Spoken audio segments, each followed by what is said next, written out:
induction motor troubleshooting ako dito mga master. So binaklas namin tong motor na to master dahil nga nag-stack up to. So ang nangyari sa breaker namin ay nagtitrip dahil nagkakaroon siya ng high ampere. Dahil yung problema mga master itong motor na to, so hindi siya umiikot yung shafting dahil nga sira yung bearing nito mga master.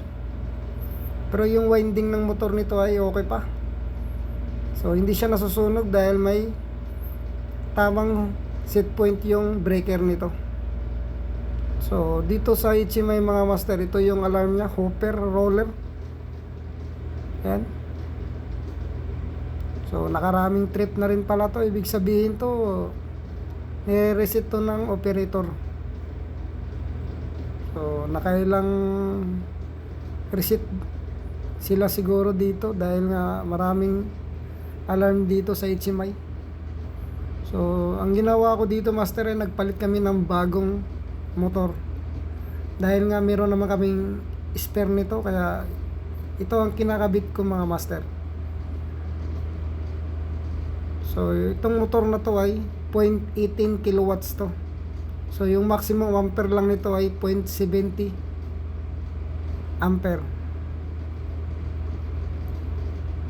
Yung nag-check ako ng amperahe kanina master ay nakakuha ako ng 5 ampere. So sobrang taas kaya nagtitrip yung MPCB na breaker. So ngayon mga master ay okay na. So umandar na yung motor dahil nga pinalitan na namin ng bago. So kanina nagtitrip tong breaker na to na nasa gitna. So ito yung contactor nya.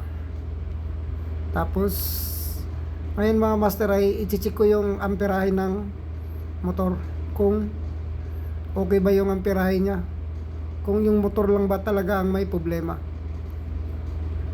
So dito nakakuha tayo ng 0.5 ampere. So dito tayo sa line 2. Ayan, ganun lang din. 0.5 ampere lang din. Dito sa line 3. So pantay lang siya mga master. So yung maximum ampere nito ay 0.70 ampere.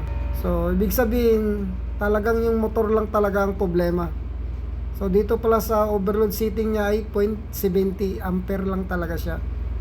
So kaya hindi nasusunog yung motor dahil nga nasa tamang set point lang talaga yung overload setting niya. So yun ang kagandahan pag tama yung set point ng overload setting mo mga master. So okay na okay yung motor mo talaga, protektado talaga.